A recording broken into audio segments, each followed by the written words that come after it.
It's kind of interesting that the older I get, the more my musical style becomes a little bit grittier and almost angrier.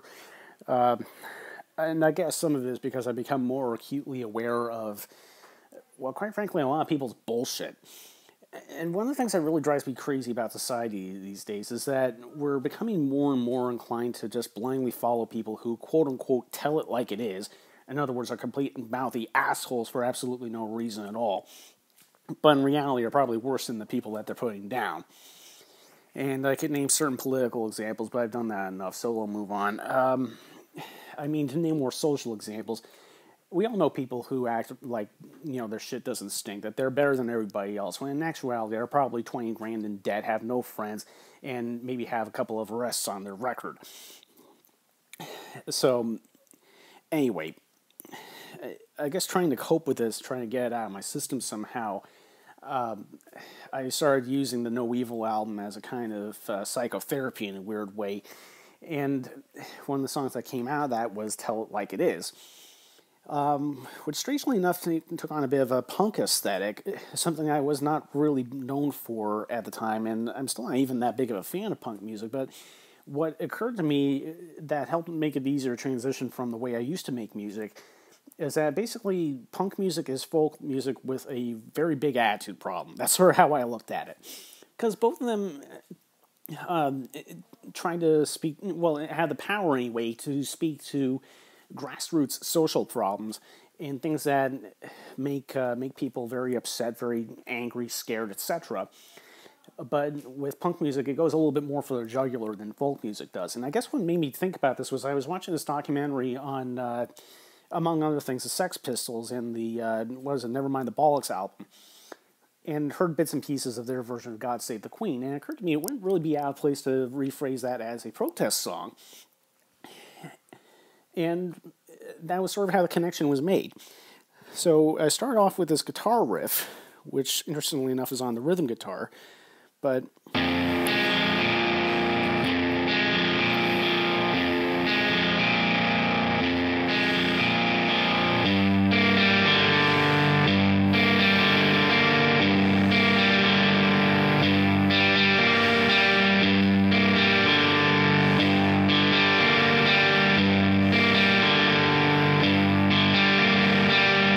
so you'll notice the verse is basically one single chord. I maybe just vary the strumming a little bit because I'm playing an open chord. But yeah, I mean, unlike just about any other song that I do, the verse is all one chord, the chorus is all one chord, etc., etc. Lots of times I try to put 2 or 3 in there, just because that's how I was taught to write music in the first place. But something about this made me go simpler and grungier. And it worked breathtakingly well. I was very proud of that.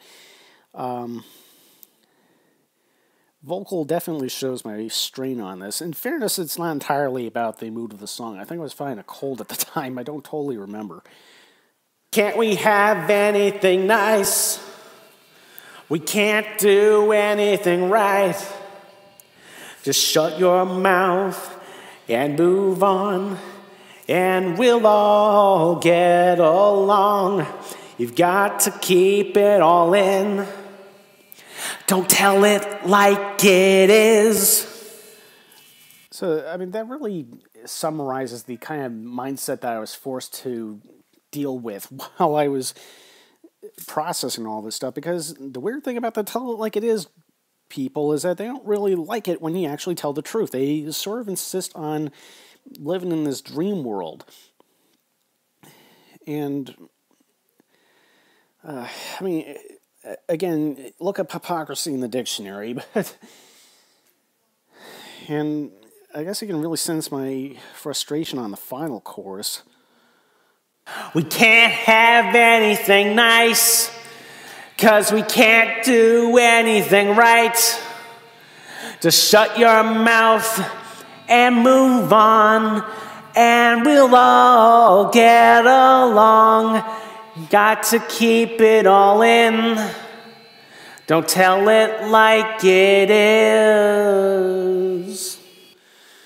Yeah, I mean, you really tell I was just physically getting worn out by this. Some of it was having to do it multiple times just because of the core, sort of whatever I was coming down with, but it really helped formulate the mentality I needed to perform the song well. So it was sort of a happy accident, even if it wasn't totally fun. The eagle-eyed will notice a lot of similarity in these double-tracked vocals, and that's precisely why. I think I've commented before about how I don't typically like double-tracking the lead vocal. It just has this very odd effect from my own taste, and a lot of the time my music doesn't really lend itself to that. But in this instance, it was just something that kind of occurred to me, that this almost Borg collective kind of thing would be a little bit more unsettling. This idea of constantly being hounded by a crowd. It's so great to be freaking fake. Now, this is a completely mechanical overdub. I mean, I can do a double track physically, but strangely enough, I can do it a little bit too well. In other words, I can double track myself so precisely that you can't even notice that there's an effect. And when that happens, there isn't really a point. So I'm trying to just zoom in closely so you can see what I'm talking about. In order for the double track effect to really make any difference, there has to be a very slight discrepancy between your main line here and the copied one down here. So what I did was I just duplicated the lead vocal and I shifted it to a little bit off by like a couple of milliseconds or something, but it was just enough to create that kind of a, I don't know, metallic kind of effect.